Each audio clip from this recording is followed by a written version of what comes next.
Atentat mafioz në Rëshen pronari një televizioni lokale ekzekutohet me snajper në qendër të qytetit, policia gjen armën e krimit. Opozita është e gatshme të diskutojë sistemin zgjedhor, ndërsa Nisma Thurje depoziton kërkesën në kuvend për ndryshimin e tij.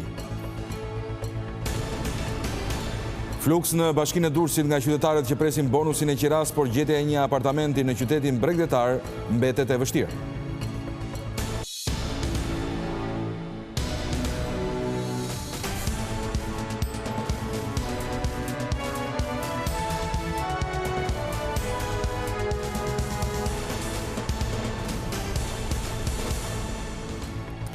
Të nderuar zonja dhe zotërin, përshëndetje, mirë se erdhët në edicionin informativ të orës 15 këtu në televizionin kombëtar Vizion Plus. Krimi godet sërish këtë radhë në qendër të qytetit të Rëshenit. Kastriot Reçi, pronari një televizioni lokal, u ekzekutua me snajper rreth mesditës nga personat pa njohur. Policia gjeti armën e krimit, por nuk ka ende asnjë të shoqëruar për ngjarjen. Krimi dyshohet se ka motiv hakmarrjen, pasi Reçit i kanë vrarë edhe të vllajën në Itali 2 vite më parë. Një 47 vjeçar është vrarë sot në një atentat mafioz në qendër të Rëshenit. Viktima është Kastriot Reçi, pronari një televizioni lokal. Reçi u ekzekutua nga persona të pa identifikuar rreth orës 11:05 minuta, teksa po dilte nga lokali i tij. Ekzekutimi dyshohet se është bërë nga vrasës profesionist, pasi 47 vjeçari u qellua me një plumb të vetëm. Ndërkohë policia ka gjetur në një pallat një armë sniper, e cila besohet se është përdorur nga autorët për kryerjen e krimit. Pista kryesore e timeve të policisë deri në këtë moment është ajo një hakmarrje të mundshme, pasi Kastriot Reçi 2 vite më parë i vran vëlla në Itali. Reçi është një emër i njohur për drejtësinë, pasi në vitin 2016 ka qenë dyshuar si autori i vrasjes së ish-drejtorit OSHE për Veriun, Sajmir Jaku, ngjarje kjo e mbyllur pa autor. Grupi hetimor ka marrë dëshmitë e disa personave që ndodheshin në lokal, si dhe të familjarëve të viktimës. Po ashtu janë sekuestruar edhe pamjet e disa kamerave të sigurisë. Ndërkohë, postblogje janë ngritur edhe në disa nga rrugët kryesore. Por me gjithë kërkimet e shumta nga forcat lokale dhe ato të Reneas, deri tani nuk ka asnjë të shoqëruar. Në Rëshen shkoi edhe vetë ministri i Brendshëm Sandër Leshaj për të ndjekur nga afër hetimet. Samiti i Zagrebit pritet të jetë vendimtar për negociatat me Shqipërinë dhe Maqedoninë e Veriut. Vetë presidenti Macron, pas takimit me kryeministrin kroat Andrej Plenković në Paris, kërkoi një qëndrim të unifikuar mbi këtë çështje, por çdo konkluzion sipas tij duhet të jetë në përputhje me metodologjinë e re të zgjerimit. Ndërsa opozita është gati të diskutojë sistemin, Nisma Thurje kërkon ndryshimin e plotë të tij dhe për këtë arsye ka depozituar kërkesën në kuvend.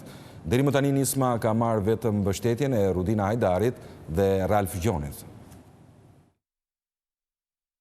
Partia Demokratike ka lënë të hapur debatin për ndryshimin ose jo të sistemit zgjedhor.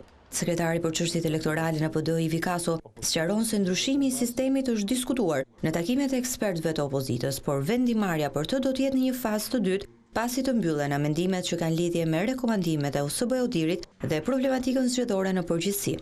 Besoj që si çështje me sensibilitet të lartë publik dhe si një nevojë artikuluar nga shumë aktorë dhe faktorë të procesit zgjedhor, është një çështje e cila është diskutuar dhe vazhdon të diskutohet me seriozitetin maksimal nga ana e ekspertëve të opozitës bashkuar, por dhe nga ana e organeve më të larta vendimarrëse të partive që përbëjnë koalicionin opozitar, dhe më besoni që konkluzioni në cilin do dalim, do të jetë një konkluzion i mirë menduar dhe i gjithë pranuar. Një prej ndryshimeve rrënjësore që PD synon të aplikojë në zgjedhje është përdorimi i teknologjisë në të gjithë vendin. E kjo sipas ekspertëve jep zgjidhje dhe depolitizimit të administratës. Propozimi im ka qenë dhe vazhdon të ngelet solid, çka shkon në drejtimin e futjes dhe implementimit të teknologjisë, duke filluar që nga zgjedhjet e ardhshme, pra të procesit të identifikimit biometrik të zgjedhjeve, votim, numërim dhe nxjerrje rezultatit elektronik. Çka do të bënte në një farmase të panevojshëm praninë e komisionerëve politik në qendrat e votimit. Në momentin që opozita do të përfundojë propozimet e saj për reformën zgjedhore, drafti do të dërgohet faktorin ndërkombëtar dhe do të bëhet publik. Dhe në momentin që do të jenë publike, nuk shoh ndonjë nevojë për t'ia përcjell në format zyrtar një komision i legjitim, siç është komisioni i posaçëm i reformës zgjedhore, por zgjedhjet dhe zgjidhjet tona do të jenë të për publike do të jenë të detajuara dhe askush besoj nuk i pengon ekspertët që të marrin më të mirën. Prej nisjes së debatit për një reformë konsensuale zgjedhore, opozita ka bërë të qartë se nuk e pranon Komisionin e Reformës. Por në këtë situatë ajo që mbetet e paqartë është mekanizmi që çon Partinë Socialiste dhe Partinë Demokratike drejt një reforme zgjedhore konsensuale. Le të ndjekim tani reagimin e Nismës Thurje, e cila ka depozituar kërkesën në kuvent. Nisma Thurje ka dorëzuar në kuvend draftin e saj për reformën zgjedhore, ku përfshihet aplikimi i teknologjisë, vota e emigrantëve dhe më e rëndësishmja ndryshimi i sistemit zgjedhor në proporcional kombëtar me listat hapura. Sot deputetët e Republikës, çdo deputet që është në këtë parlament, ka shansin historik të tregojë nëse është me qytetarët apo me kryetarët. Zgjedhja është e tyre, por ndryshimi po vjen. Por e vetmja mbështetje që Nisma Thurje ka marrë deri më tani është ajo e dy deputetëve, Rudina Hajdari e Ralf Gjoni, të cilët kanë marrë pjesë në disa takime të kësaj lëvizje që synon të shndërrohet në një parti politike. Falenderoj Nismën Thurje, falenderoj çdo qytetar që i është bashkuar kësaj nisme për të ndryshuar sistemin aktual që ka bërë bajraktar 3 veta, 4 veta që kanë zaptuar Shqipërinë dhe nuk e lën të ecë përpara. Çfarë duam ne? Ne duam thjesht që të jemi në gjendje të kërkojmë vullnetin e gjithë secilit. Deputeti Hajdari ka përshkruar iniciativën e shoqërisë civile për ndryshime ligjore si një risi në politikën shqiptare. Por në fakt, në 30 vite, shoqëria civile ka depozituar shpesh nisma ligjore, edhe për reformën elektorale. Por ajo që bën diferencën është vota e partive të mëdha. E deri më tani nuk duket se Partia Socialiste do t'jap votat për ndryshimin e sistemit, duke e bërë të dështuar këtë nisëm që në krye të herës.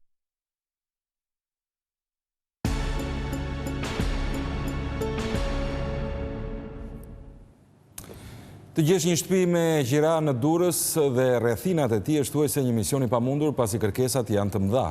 E megjithatë, 10 qytetarë të prekur nga tërmeti trokasin çdo ditë në dyert e bashkisë për të përfituar bonusin e premtuar nga qeveria. Shumë qytetarë, banesat e të cilëve janë dëmtuar nga tërmeti 26 nëntorit, janë drejtuar zyrave të bashkisë Durrës për të kryer aplikimin për përfitimin e bonusit të qiras. Banorët përballen çdo ditë me radhë të gjata, ndërsa tregojnë vështirësitë që hasin për gjetjen e shtëpive me qira në zonën e Durrësit. Shumë vështirë në Durrës gjej shtëpi me qira. Nuk ka. Banesën s'dim bjom, thot drejt, gjithë që marrë të vizër. Ne shumë hekim shku të komuna, tani po, të komune në ka sërë të tani. Unë flenë çadër. Po, për shembull është gjysë e prishur, është plasore prishur. Edhe kam marrë për t'i dërzu këtë leta sot këtu. Por nga ana tjetër, në radhë ka edhe qytetarë të shumt që tashmë jetojnë në apartamente me qira, por që ende nuk e kanë përfituar bonusin. Kam bletë pa banueshme, kam gjetë lek borxhe, kam hyrë me shtëpi me qira. E ndërsa qytetarët përballen me vështirësi në aplikime, disa thonë se u kanë humbur dokumentat. Me bonus, me llogari, me të gjitha e kam sjell. Vita shi me kërku këtu nuk janë. Ku shkon letrat? Nuk janë, pra bëj nga fillimi tash i thot. Çfarë bën nga fillimi prapë tash? Ne me jashtë. Por nënkryetari i Bashkisë Durrës, Florian Tahiri, thot se pavarësisht vështirësive, autoritetet po punojnë me qëllim dhënien e bonusit. Pjesa më e madhe e qytetarëve po kërkojnë vetë shtëpia me qira sepse e kanë kuptuar që kjo është mënyra më e mirë për të vazhduar jetën sikurse më parë. Rreth 4000 persona kanë aplikuar në Bashkinë Durrës për marrjen e bonusit të qiras, ndërsa sipas autoriteteve, ky numër pritet të shkojë në rreth 5000 deri në fund të procesit. Shumë pallate dhe objekte të tjera në Lajme u dëmtuar në rënd nga tërmeti 26 nëntorit, por edhe pse janë shpallur të pabanueshëm, për këto objekte nuk ka ende një vendim përfundimtar nëse duhen shembur apo riparuar. Në këto kushte banorët kërkojnë një përgjigje sa më të shpejt nga autoritetet. Kjo është Dila Jaku, 88 vjeç nga qyteti i Lajmit. Ajo është banore e pallatit 94, i cili, ashtu si shumë godinat të tjera, u dëmtuar rënd nga tërmeti 26 nëntorit. Pallati është shpallur i pabanueshëm nga ana autoriteteve, por Dila, ashtu si shumë familje të tjera, vijon të jetojë aty, pavarësisht rrezikut që i kanoset. E moshuara tregon se prej ditës së tërmetit e deri më sot, i kalon ditët duke u endur sa tek një i afërm e tek tjetri. Ditë një veni, 3 veni. 10 veni kam ndru. Zoti e baft mirë, ndërt, Zoti të ndërt. bashkisim të tuinët, kjo për njëmë. Gruaja 88 vjeçare nga Shëre, teksa rrëfen se nuk ka marrë asnjë ndihmë nga bashkia, ndërsa lutet për një banesë të re. Në fakt, nuk ka qenë bashkia e lashit, non s'kam qenë më në kohë që s'kam qenë e zëje me hec, vesh kina hi këtë marë të kina pas kome hi. Për Dilën, kjo e martë është një ditë e veçantë, pasi ajo feston 88 vjetorin e saj, edhe pse në kushte të vështira. Ndërkohë, në këtë pallat shumë familjet e tjera vijojnë të jenë të pastreha, ndërsa thonë se nuk u është ofruar asnjë ndihmë. Këto do vit verifikohet përsëri s'ka ardhur askush më. S'dim gjatë çfarë do bëhet me te. Kanë ardhur kanë pa bashkia, po thonë do vinë dhe ca të tjerë, do vinë kujt ta verifikojnë pallatin. Ata presin nga autoritetet që të marrin masa dhe të vinë sa më shpejt në ndihmë këtyre familjeve për t'i sistemuar deri në rindërtimin e pallatit. Shërbimet e reja online pritet të shmangin radhët, burokracinë dhe korrupsionin, por derisa të arrihet ky objektiv do të duhet kohë. Kjo pasi shumë të moshuar nuk dinë përdorin teknologjinë e përpasoj duhen asistuar nga zyrtarët ose të afërmit e tyre. Revolucioni digital i shërbimeve publike do të kërkojë kohë deri në zbatimin e plotë të tyre për shkak të edukimit të popullatës. Veprimi i parë që një qytetar duhet të kryejë është hapja një adrese emaili, që për moshën e tretë është një procedurë e vështirë. Hapi i dytë është regjistrimi në portalin Albania, ku do të duhet të plotësojë një formular me të dhënat e individit, ndërsa procedura e tretë do të jetë aplikimi për shërbimin që kërkon. E para duhet të aplikojnë online dhe vetëm online për 472 shërbime, listën e të cilave mund të gjejnë edhe në platformën i Albania tek linku e vizalbania.al/aplikime. Për këto shërbime, ata duhet të aplikojnë online dhe të vetme dokumente që duhet të sigurojnë janë dokumentet e anës së djathtë, që janë lista e dokumenteve që sigurohen nga qytetari, ku përfshihen vetë deklarime ose dokumente nga privati. Të gjitha dokumentet e anës së majtë të çdo shërbimi sigurohen nga vetë punojësit e shtetit, nga administrata, të gjitha dokumentet shtetërore. Por çfarë ndodh nëse përgjigjja nuk vjen sipas afateve të parashikuara? Një situatë kjo e cila aktualisht është një nga problemet kryesore të institucioneve publike. Për çdo tejkalim afatesh, qytetarët mund të na shkruajnë në adresën helpdesk@evizalbania.al që ne të ndjekim rastin e tyre konkret me institucionet përkatëse që ofrojnë shërbimin. Por për të gjithë ata të cilët do ta kenë të vështirë të kryejnë këto procedura teknologjike, për disa muaj rresh do të ketë një periudhë tranzitore ku qytetarët do të aplikojnë në sportele. Aktualisht ne kemi lënë një fazë tranzitore në të cilën çdo qytetar që paraqitet në sportel dhe nuk është në dieni ose nuk di se si të aplikojë online, do të asistohet nga punojësi i administratës, të cilët janë trajnuar për t'i ndihmuar qytetarët që nga krijimi i profilit, hapja e një akaunti në portalin i Albania dhe deri tek kryerja me sukses e aplikimit për shërbimin që ai kërkon. Brenda aktiviti, 95% e shërbimeve do të kryhen vetëm online. Kjo do të thotë që filloni të mësoheni me aplikimet e reja si dhe me shërbimet në kompjuter, pasi nuk do t'i shpëtoni dot zbatimit të teknologjisë. 3 qendra shëndetësore në Tiranë po qëndrojnë të hapura 24 orë duke ofruar shërbimin e pediatrisë njësoj si në spitale. Për këtë arsye, Ministri Aman Astraliu u bëri thirrje qytetarëve që të shmangin në radhët në urgjencën e QSUT-s, pasi qendrat i kanë mjekët specialistë si dhe ilaçet e duhura. Ndërsa numri i personave të prekur nga virozat e stinës apo virusi i gripit rritet çdo ditë, qindra banorë të Tiranës i drejtohen për ndihmë urgjencës së pediatrisë dhe asaj të infektivit në QSUT. Por për të shmangur radhët e pritjet, Ministria e Shëndetësisë u kërkon qytetarëve që t'ju drejtojnë edhe 3 qendrave të tjera shëndetësore, të cilat janë të hapura 24 orë dhe që ofrojnë shërbime pediatrike. Do të vijojmë të ofrojmë shërbimin shëndetësor 24 orë në 7 ditë javës në qendrat shëndetësore të Tiranës. Janë 3 qendra shëndetësore, qendra shëndetësore numër 10 që do të mbulojë zonën e Ish Xhakut, qendra shëndetësore numër 8 në zonën e Ish Bllokut dhe gjithashtu qendra shëndetësore në Laprak, për qendra shëndetësore 7. Ky vendim u mor si rrjedhojë e shtimit të viruseve gjatë këtij sezoni dhe fluksit të prekurve prej tyre. Manastirliu u bëri thirrje prindërve që të drejtohen qendrave shëndetësore për fëmijët e tyre, pasi trajtimi është njësoj si në spital. për të shmangur radhët edhe për të ulur ato radhët e pritjes të gjata në qendrën fjalore universitare në Tereza, thjesht për të bërë një vizitë dhe një konsult që në fakt mund të bëhet fare mirë sepse stafi në qendrat tona shëndetësore është super i specializuar, infermierët po ashtu, nuk mungojnë barnat, materialet mjekësore, furnizimet janë bërë në kohë, ndaj ftojmë prindrit të mos anashkalojnë këtë shërbim që ofrohet në kujdesin prarsor, pra në qendrat e tyre shëndetësore afër vendbanimeve. Një ditë më parë, specialistët e Institutit të Shëndetit Publik konfirmuan se në Shqipëri, si në gjithë Europën, po qarkullon virusi i tipit AH1.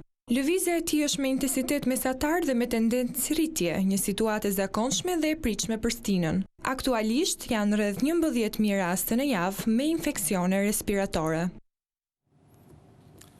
Një aksident me pasojë plagosjen e një fëmije u regjistrua këtë të martë në qytetin e Vlorës. Ngjarja ndodhi në bulevardin kryesor të qytetit ku një automjet tip Peugeot goditi një fëmijë rreth 4 vjeç i cili ishte duke luajtur në anë të rrugës. Në momentin e aksidentit, fëmija ishte nën kujdesin e nënës së tij, por për një moment i shpëtoi asaj nga duart dhe doli në rrugë. Fëmija u transportua me urgjencë në spital për ndihmë mjekësore, ndërsa mësohet se është jashtë rrezikut për jetën.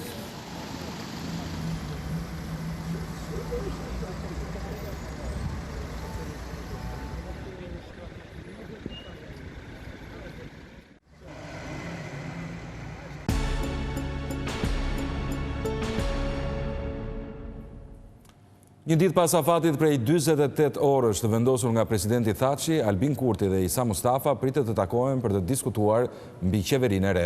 Shanset për një marrëveshje sipas zyrtarëve më të lartë të LDK-s ende nuk janë shuar.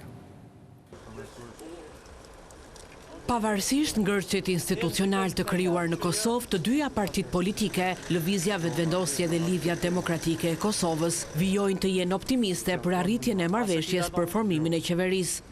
Këto subjekte politike kanë deklaruar se janë të gatshme për të vazhduar bisedimet. Nënkryetaria e LDK-s, Vjosa Osmani, mbrëmjen e së hënës, në një deklarim për mediat vendase ka paralajmëruar një takim mes Albin Kurtit e Isa Mustafës këtë të martë. Lidhja Demokratike e Kosovës këmbgul që të marrë pozicione të cilat ka synuar që në fillim të bisedimeve, presidentin, kryetarin e kuvendit të cilin tashme ka marrë Lëvizja Vetëvendosje, si dhe 5 ministri. Por, deputet nga radhët e Lëvizjes Vetëvendosje janë shprehur se kryetari i ri i kuvendit Glauko Njufca nuk do të japë dorëheqjen për asnjë arsye. Ndërkohë, afati kohor që presidenti Hashim Thaçi i caktoi di Albin Kurtit, po shihet si një veprim pa bazë ligjore. Paragrafi 68 i vendimit të gjykatës kushtetuese, lidhur me kandidatin për kryeministër, nuk parashikon afat për subjektin fitues për t'i paraqitur presidentit emrin. Mungesa e marrëveshjes bashkëqeverisëse me LDK-n dhe numri prej 61 deputetëve e ka detyruar Albin Kurtin të mos paraqes emrin e kandidatit për kryeministër, derisa të sigurojë votat e duhura, si dhe marrëveshjen për të qeverisur së bashku me LDK-n.